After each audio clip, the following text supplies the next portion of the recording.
We're seeing advancements on the Russian side, especially in the recent weeks, but they've been relatively minimal. There is, one could say, a stalemate there. Both sides are losing a lot of men, a lot of equipment. All nonsense, Mario. Stop wasting my time. Stop lying to your audience. That's bullshit. Okay.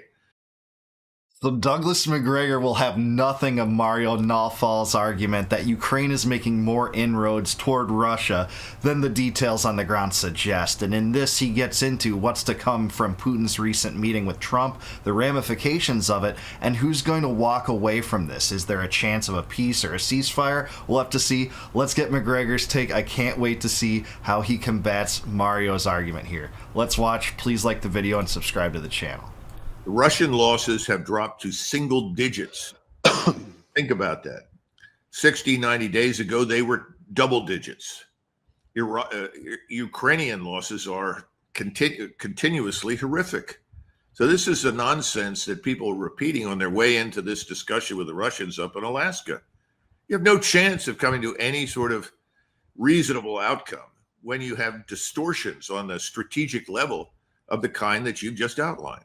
That's absolutely false, completely wrong. Now, you're free to believe it, but I'm not going to sit here and listen to that nonsense because it's just not true. Now, you want to know what's going to happen? If Donald Trump walks into this meeting with the distorted view that you have just outlined, nothing happens. Absolutely nothing happens. And I don't think Donald Trump privately believes anything that you've just said. I think he knows the truth. He's repeating this narrative spun up in London, New York City, and Washington because he thinks he has to, because he's got donors, because he's got globalist European governments in London and Paris and Berlin who keep repeating this nonsense. And he feels he has to maintain that fiction. But when he sits down at the table, the truth is very, very stark. Ukraine is falling apart.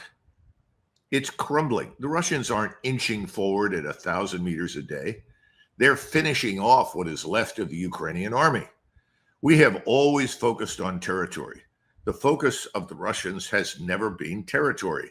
It has been the annihilation of the Ukrainian military threat and the government in Kiev. Well, the Ukrainian military threat is just about gone.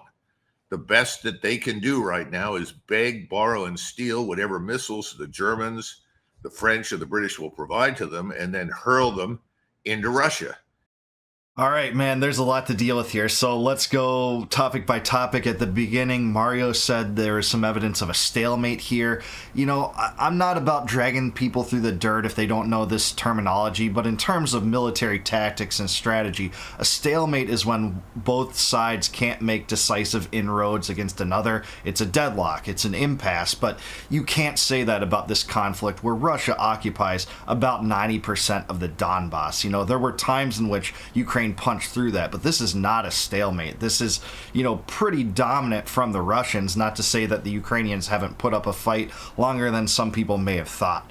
Now, I'm also with Macgregor that territory has not been really at the heart of these issues. It's been Ukraine's status in NATO, which, if you want to have a peace in this, you have to say Ukraine won't be part of NATO, because that's the top ask of the Russians. It's about demilitarization, taking NATO resources and assets and intelligence out of Ukraine, and denazification. Now, the way in which I depart from Macgregor, though, is I don't really think Putin has his sights set on taking Ukraine proper and Kiev. Yes, he would like to wipe out the Ukrainian military if it wins this conflict from his perspective, but I have no evidence to suggest he's willing to devote that many resources and that many men to taking Ukraine proper, which would take a lot more than he's given. In the hopes that this will convey the impression in the West that somehow or another they're still alive and well. They're not. It's over militarily. Done. The war is ending. The question is, what do we want to do about it? That's really the issue. Now, I'm sorry to interrupt you about this, but I deal with this all the time. And Mario, I'm just sick of the lies. Yeah, me too. We've gotten a whole host of lies from the beginning of this war, from the reasons why it started, which was not in 2022. It was a long string of actions from the 90s forward, and the cooing and overthrow of the Yanukovych government in 2014, and the fact that Ukraine and the U.S. wouldn't enforce the Minsk Accords, and many other things, withdrawing from the INF Treaty, not signing on to Putin's draft treaty. There's so many incidents here that caused this, and then we are told the Russians are short of ammo. The Russians are losing. The Ukrainians are gaining ground. They're almost on the cusp of victory. And all these things, they don't even try these things anymore because the evidence is so obvious. So I did hear your last interview. You said the same thing. It's hard to verify, on the Russian side, they don't release many numbers. On the Ukrainian side, obviously, they're going to be very biased. British intelligence are saying 1,000 men per day are dying on the Russian side. But I just don't know what source to believe, because there's no accurate objective figures. Could the Russians recruit 35,000 new volunteers to fight in the Russian army every month if they were taking the losses that MI6 insists they're taking? How many times do we have to be lied to by the British? I mean, we have been manipulated by the British since 1916, 17. We've never gotten through it. We continue to be manipulated by the British in London. If anything, the Ukraine project has become increasingly an MI6 project supported by London. I think, again, Donald Trump knows this privately. The question for him as an American president is, how do you get out of this? And I think he'd like to get out. Just as he once made it very clear to me and others, he wants to get our troops out of Iraq, out of Syria. He ultimately wanted to get us out of Germany. I think inwardly, Donald Trump is the same way. The other thing is, and something that nobody's paying attention to, is that Donald Trump is turning increasingly to the serious problems we have in the United States. That's why he sent the National Guard and, federal marshals and others into Washington, D.C. The crime statistics that are published publicly are nonsense. It's much worse. All right, so a few things here. So first of all, I'm not as sure as Macgregor that Trump wants to end this thing. It's not just due to his own inclinations and kind of impulses, which sometimes are good on foreign policy. He's kind of relayed that several times, but the pressures around him, he just can't be willing to do it in some regards. When you have Marco Rubio to your right and Mike Waltz to your left at some points, he had Mike Huckabee and others, goading him into this thing from the get-go, Keith Kellogg. And it's all those pressures weighing on him, whether or not he independently wants to do it. He's not willing to address, really, again, the issues at the heart of this, which is the top one, Ukraine's status in NATO. Now, whether anything will come from this or not is to be seen, but it doesn't look like, as of yet, he's signaling that they are willing to budge and really be overt about the fact that Ukraine can't be part of NATO. Now, those statistics that he said came from MI6, that the Russians are losing 1,000 men a day, well, if you extend that over the course of the war, that's over 1 million troops, and no one's projecting that. Not even the most pro-Ukrainian zealot has projected that Russia has lost over 1 million men, though Ukraine could have lost over 1 million men. So I think those stats are garbage unless that's like a recent time frame. And even then, if you had those kind of losses on the Russian side, I don't think they'd be able to hold the Donbass. So I'm with Macgregor. That seems like trickery. And he knows that. He's also privately ashamed, as many Americans are like me, that our capital is such a disgrace. It is a disgrace. And somebody said, well, there are fewer rapes and murders and thefts and assaults. I said, look, first of all, I don't believe that. Secondly, one murder, one rape, one assault in Washington, D.C. is too many. Washington, D.C., and I remember it because I'm old enough now, was a place in the 1960s you could walk from one end to the other without fear of anything. That's how bad it is. So I see him turning inwardly. He's turning inwardly because he's got enormous problems with criminality. He's got enormous problems with finding ways to create employment. He's got problems with millions and millions of illegal aliens that he has to find a way to deport. It's overwhelming. And so he's looking at what's going on in Ukraine. And truthfully, that war is over. It's lost. Ukrainians are being annihilated. Each passing day, it gets worse. Yeah, I mean, I'm with Macgregor when it comes to the situation on the battlefield in Ukraine, but I don't really agree that Trump has turned inwardly on policy. If anything, he's been more consumed with the Israel first and Ukraine first mentality and dealing with those issues, in addition to Yemen back in March, especially, by the way, while also escalating the war in Somalia that no one talks about right now. So I think, if anything, while maintaining this facade of an America first administration, he's more turned outwardly than ever. You know, Macgregor's right about some recent happenings in D.C., but he's been dealing with other parts of the world first policy more than America first policy. So what do? What's the answer? Do you go in and demand a ceasefire? Come on. That's absurd. It's not going to happen. So then how could he get out of Ukraine, though? Oh, it's very simple. He could have gotten out months ago. He could have said exactly what he did when he was running for office. And that was, first of all, I didn't start this and I don't want it. I want to normalize relations with Russia. I want to do business with Russia. And we have no interest in this war in Ukraine whatsoever.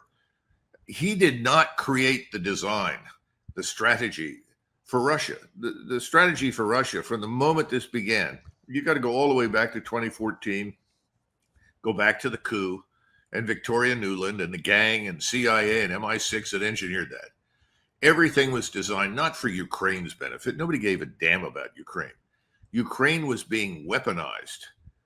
It was being turned into a battering ram for use against Russia. And it's failed. It's failed miserably.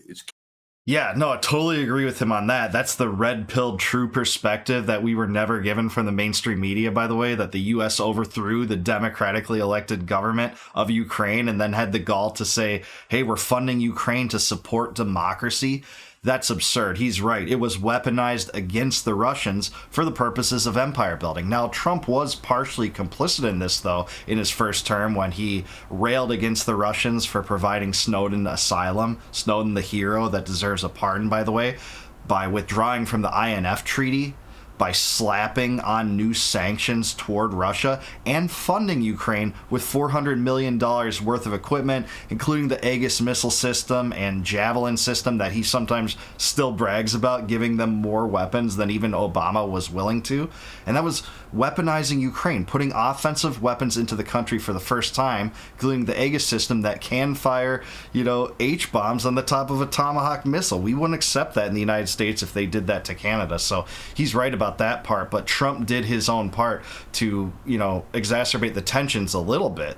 He doesn't deserve all the blame for it. Biden surely escalated, but yeah. Killed 1.8 million Ukrainian soldiers. For God's sakes, think about those numbers. They're horrendous. That's World War I level of destruction and damage.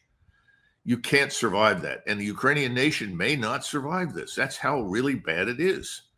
So he wants to end this. There's no doubt in my mind, but how do you walk in and do anything other than say, look, I want this to end. I've done everything I can, but I can't end it on my own. My allies want this war. Well, the Europeans don't want the war, but the governments in London, the government in Paris and Berlin, they seem to want the war. Yeah. I do not want the war. So I'm going to withdraw everybody because there's no point in having any Americans on the ground in Ukraine. There's no point in pouring any more money into Ukraine.